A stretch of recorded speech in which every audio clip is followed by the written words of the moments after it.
Hello friends, आज की video में हम बात करने वाले हैं 25 फार्मूलाज इन एक्सेल। एक्सेल्स के वो 25 इंपॉर्टेंट फार्मूलाज हैं जिसे आपको जानना बहुत ही ज़्यादा ज़रूरी है। अगर आप सीख रहे हैं या एक्सेल में काम करते हैं तो भी आपको ये फार्मूलेस जानने बहुत ही ज़रूरी है, जो आपको काम को ईजी करने में हेल्प करेगा। तो सबसे पहले मैं आपको बता दूं कि ये जो है आपका एक्सेल का शीट होता है। एक्सेल की शीट में आप देख सकते हैं ये जो होता है वो आपका फाइल टैब होता है। देन यहाँ पे जो होता है आपका क्विक एसेस टूल बार होता है। देन ये आपका रिबन होता है और ये आपका टाइटल बार है। जैसे आपको यहाँ पे टाइटल बार में लिखा हुआ दिख रहा है, बुक 1 माइक्रोसॉफ्ट एक्सेल, ये आपका टाइटल बार है। और ये आपका हेल्प मेनू है और इसे पर्टिकुलर हम कहते हैं सेल, जिसमें आप देख सकते हैं यहाँ पे जो वैल्यूज़ हैं ABCDEF ये आपके रो बार है, जबकि आपके 1 2 3 4 5 6 से लेके जो भी नंबर्स चाहेंगे ये आपके कॉलम बार्स होते हैं। यहाँ पे आपका स्टेटस बार होता है और ये आपका शीट एरिया होता है जिस पे आप काम कर रहे हैं। ये आपका व्यू बटन्स हैं और ये आपका कंट्रोल्स हैं जिसे हम कहते हैं जूम कंट्रोल, जहाँ से आप शीट को मिनिमाइज और मैक्सिमाइज कर सकते हैं। तो चलिए स्टार्ट करते हैं हमारे फर्स्ट फॉर्मूले से। हमारा फर्स्ट फॉर्मूला है सम। सम का मीनिंग होता है ऐड करना। The sum function as the name suggest given the total of the selected range of the cell value. तो देखिए यहाँ पे लिखा हुआ है total of the selected range of the cell value. It perform the mathematical operation which is addition. Hence the example is given below. अब देखिए, अगर मैं जनरली सम करने की बात करूं, अब फर्स्ट कॉलम की सम की बात करूं, तो यहाँ पे फर्स्ट कॉलम में कौन कौन से नंबर है? 10, 11, 12। अब इसको अगर मैं लिखना चाहूँ तो कैसे लिख सकता हूँ? A2 plus A3 plus A4। अगर मैं इन तीनों का सम करूंगा तो मुझे कुछ ना कुछ वैल्यू मिलेंगे। तो इनमें कौन कौन से वैल्यूज दिए हैं? A2 में वैल्यूज दिए हुए हैं 10, A3 में वैल्यूज दिए हैं 11 एंड A4 में वैल्यूज दिए हुए हैं 12। अगर इन तीनों का सम करेंगे तो कितना मिल जाएगा मुझे? 33। मीन्स ये जो 33 है ये इसका टोटल सम होने वाला है। लेकिन अगर मैं बात करूं इस पर्टिकुलर टोटल सेल्स की, तो यहाँ पे आपके पास जो टेबल है इसका अगर पर्टिकुलर टोटल सेल्स की बात करूं तो मुझे इन तीनों नंबर्स के सम करने होंगे, तभी मुझे इसका टोटल मिलेगा। तो यहाँ पे इन्होंने सम के लिए एक्सेल में इस तरीके से फॉर्मूला यूज किया है, is equal to some C2 से C4 तक आपको लेके जाना है। दैट मीन्स C2 क्यों होगा? यहाँ पे C है और यहाँ पे 2 है, C2 C3 और C4। यहाँ पे 3 है इसीलिए हमने C2 से C4 तक लेके गए हैं। और जैसे आप इसको सम करेंगे तो इस पर्टिकुलर सेल में आपको इसका आंसर मिल जाएगा 1165। तो इस तरीके से आपको सम करना है। सम करने के लिए आपको एक्सेल में इस फॉर्मूले का इस्तेमाल करना पड़ेगा। अगर हम बात करें एवरेज की, तो एवरेज आपने पहले भी पढ़ा होगा स्कूल में। स्कूल्स में एवरेज कैसे पढ़ाया जाता है? पर्टिकुलर आपको नंबर्स दिए जाते हैं 1 2 3 4, इस तरीके के नंबर्स दिए जाते हैं। अब अगर मैं पर्टिकुलर इन 4 नंबर्स को मैं एवरेज में फाइंड आउट करूं तो कैसे कर सकते हैं? सबसे पहले आपको इनका ऐड करना पड़ेगा, 1 प्लस 2 प्लस 3 प्लस 4। अब कितने नंबर्स हैं टोटल? 1 2 3 4, टोटल 4 नंबर्स है तो 4 से डिवाइड करना है। जब इसको सॉल्व करोगे तो आपको क्या नंबर्स मिल जाएंगे? 4 प्लस 3 7, 7 प्लस 2 9 प्लस 1 10, मीन्स 10/4। जब इसे आप सॉल्व करेंगे तो आपको एवरेज मिल जाएगा। लेकिन अब इस केस में अगर आपको एक्सेल में करना है डायरेक्टली, तो आपको क्या करना पड़ेगा? आपको एक फॉर्मूला का यूज करना पड़ेगा। फॉर्मूला कौन सा यूज करना पड़ेगा आपको? ये वाला, is equal to average C2 C3 और C4। जैसे आप इस फॉर्मूला का यूज करेंगे, C2 क्यों ले रहे हैं? क्योंकि यहाँ पे देखिए ये C कॉलम है, C कॉलम में यहाँ पे सेकंड नंबर पे है 300, वैसे C में थर्ड नंबर पे है आपका, C3 पे 385 एंड C में आपका फोर्थ कॉलम पे है आपका 480। जैसे इनका सम होगा और डिवाइड होगा 3 से तो आपको इसका एवरेज मिल जाएगा 1165, इसका टोटल होगा और इसका एवरेज निकलेगा 388। तो इस तरीके से आपका एवरेज फाइंड आउट हो जाएगा एक्सेल में। नेक्स्ट फॉर्मूला है हमारा काउंट। काउंट से हमें समझ में आ जाता है कि काउंट मतलब गिनती करना। ये जो काउंट फॉर्मूला है सिर्फ और सिर्फ न्यूमेरिक डेटा के लिए ही यूज किया जाता है। अगर इसमें कोई और डेटा लिखा हुआ है जैसे वर्ड या किसी प्रकार का एक्सप्रेशन लिखा है तो वो उसे काउंट नहीं करेगा, सिर्फ न्यूमेरिक नंबर्स ही काउंट करेंगे। तो इसको यूज करने के लिए फॉर्मूला है एक्सेल में, is equal to count C1 से C4।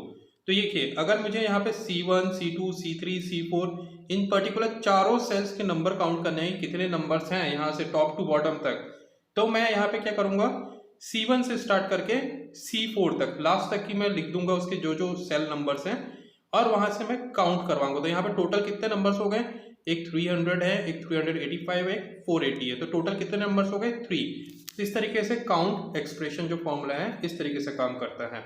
मान लीजिए आपके पास बहुत सारा सेल में डेटा है, मान लीजिए यहाँ पे टोटल सेल यहाँ पे बहुत बड़ा होता, करीब बहुत 100-200 डेटास रहते हैं। अब उसको आपको पर्टिकुलर सेल्स और नंबर आपने देखा नहीं है, आपने डायरेक्ट काउंट करना चाहते हैं, तो आपको क्या करना पड़ेगा, डायरेक्टली काउंट ए यूज कर लीजिए। आपका डायरेक्टली जितने भी नंबर्स हैं वो सारे के सारे वो काउंट करके आपको बता देगा। हमारा नेक्स्ट फॉर्मूला है सब टोटल। सब टोटल करने के लिए आपको समझना पड़ेगा कुछ बहुत ही इंपॉर्टेंट बात। तो यहाँ पे देखिए सब टोटल यूज करने के लिए आपके पास बहुत सारे ऑप्शंस दिए रहेंगे। आप सब टोटल से एवरेज निकाल सकते हैं, काउंट निकाल सकते हैं, सम निकाल सकते हैं, मिन निकाल सकते हैं, मैक्स निकाल सकते हैं। ये सारे काम आप कर सकते हैं सब टोटल से। एक ही फंक्शन से आप सारे काम करवा सकते हैं। ये जो फंक्शन होता है वो डिपेंड करता है आप क्या सिलेक्ट करते हैं। अब देखो सब टोटल फंक्शन में क्या होता है, सपोज मुझे यहाँ पे एवरेज निकालना है। कौन कौन से नंबर्स के एवरेज निकालने हैं यहाँ पे 3 नंबर का एवरेज निकालना है, 10, 11 और 12। इन तीनों नंबर का एवरेज फाइंड आउट करना है। तो मैं यहाँ पे क्या फॉर्मूला यूज करूंगा, इस पर्टिकुलर सेल में जाऊंगा और यहाँ पे फॉर्मूला लिखूंगा इज इक्वल टू सब टोटल 1 A2 से A4 तक। यहाँ पे 1 क्यों यूज किया, क्योंकि फर्स्ट नंबर जो होता है वो होता है एवरेज के लिए। अगर मैं यहाँ पे 2 लिख देता तो यहाँ पे ये काउंट करने लगता, अगर मैं यहाँ पे 3 लिख देता तो यहाँ पर यहाँ सम होता, और अगर मैं 4 कर देता तो यहाँ पे मैक्सिमम वैल्यू फाइंड आउट करता। तो यहाँ पे हमने जैसे 1 लिखा है तो यहाँ पे इसका एवरेज निकल के आया 11।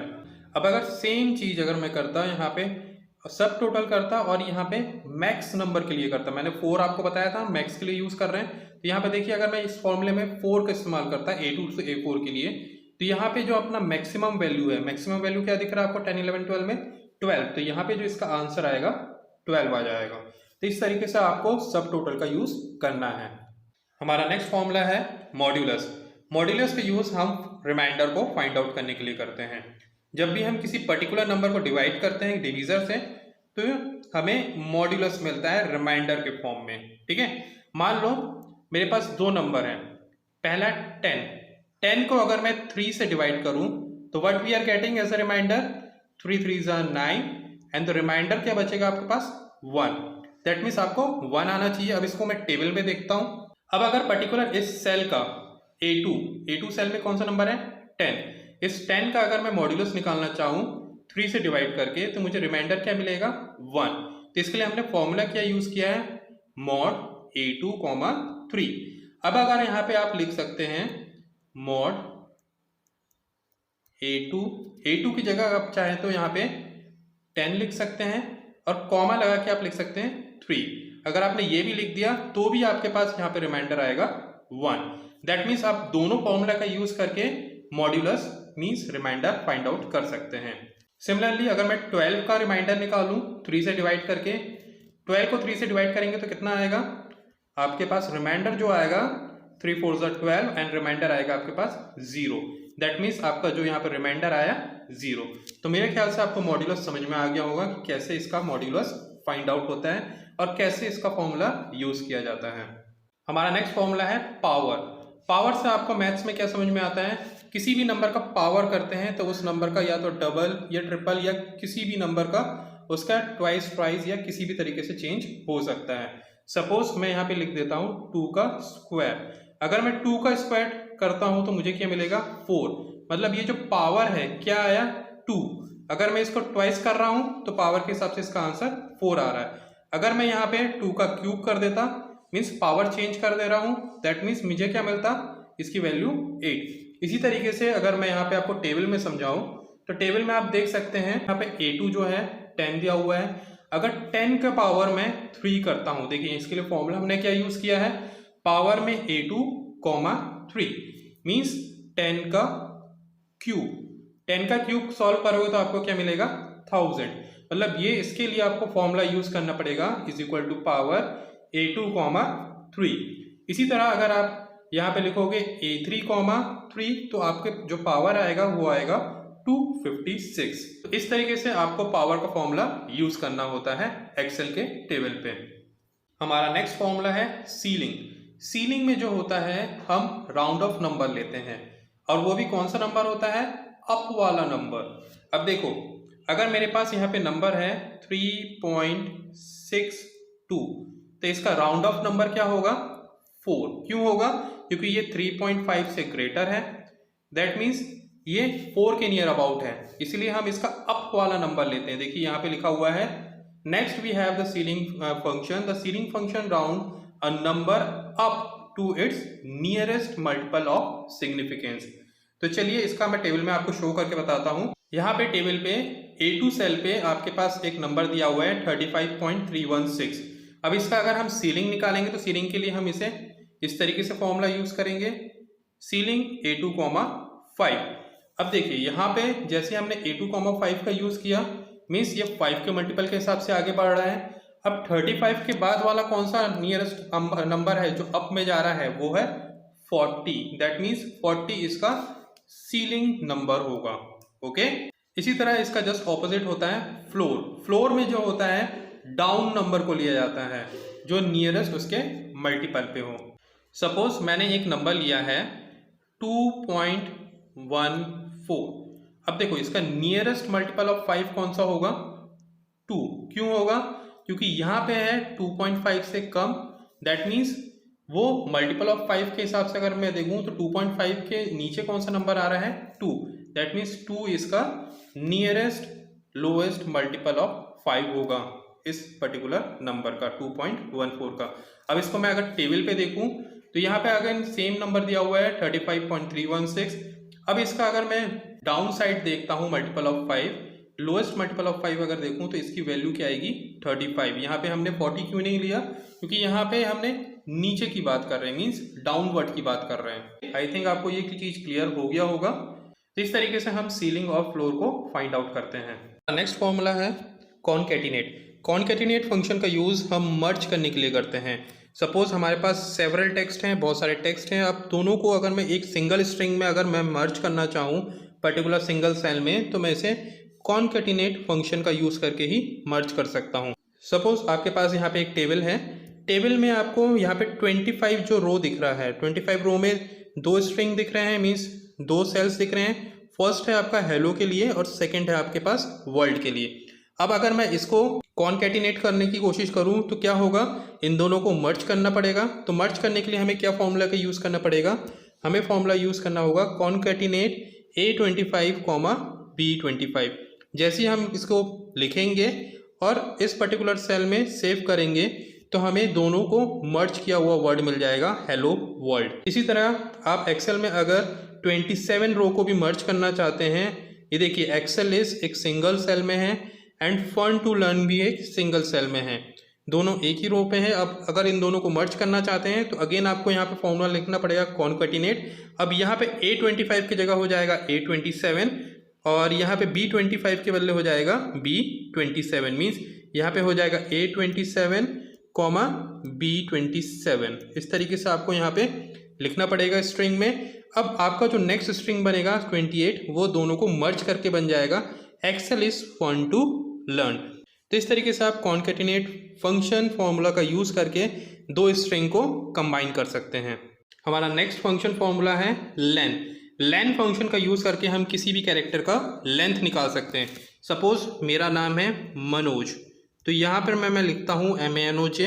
तो यहाँ पे टोटल लेंथ क्या है इस कैरेक्टर्स के? यहाँ पे टोटल 5 कैरेक्टर है, मीन्स MANOJ, मीन्स यहाँ पे 5 कैरेक्टर हैं। दैट मीन्स मेरा जो यहाँ पे वर्ड है इसका लेंथ जो है वो है 5। इसी को अगर हम टेबल पे देखते हैं तो कुछ इस तरीके से इसका टेबल बना हुआ होता है। जब भी आपको किसी भी वर्ड का लेंथ निकालना है, सपोज आपके पास यहाँ पे A7 सेल में वो लिखा हुआ एक वर्ड वर्ल्ड।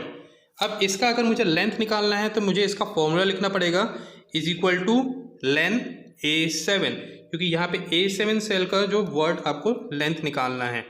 जैसे ही आपने A7 लिख के एंटर किया तो यहाँ पर आपके पास कितने वर्ड्स हैं? WORLD, मीन्स 1 2 3 4 5, टोटल 5 वर्ड है, इसीलिए आपका जो आंसर आ गया यहाँ पे 5 आ गया। सिमिलरली अगर हम यहाँ पे देखें माइक्रोसॉफ्ट, माइक्रोसॉफ्ट में कितने वर्ड हैं? Total MICROSOFT, that means 1 2 3 4 5 6 7 8 9। That means यहाँ पे जो आंसर आएगा इसका 9 आ जाएगा, मीन्स लेंथ जो होगा इसका 9। एक्सेल में किसी भी कैरेक्टर का अगर लेंथ फाइंड आउट करना है तो आप लेन फॉर्मूला का यूज़ करके किसी भी कैरेक्टर का लेंथ फाइंड आउट कर सकते हैं। इवन किसी भी बड़े टेक्स्ट का भी लेंथ आउट फाइंड आउट कर सकते हैं। तो इसी तरह और भी फॉर्मूलेज हैं। तो आज का वीडियो बहुत ज़्यादा बड़ा ना करके इसका जो नेक्स्ट पार्ट है इसमें बाकी के फॉर्मूलाज मैं आपको बताऊंगा। अगर आपको ये वीडियो पसंद आता है तो मेरे वीडियो को लाइक, शेयर और सब्सक्राइब कर दें। Thank you.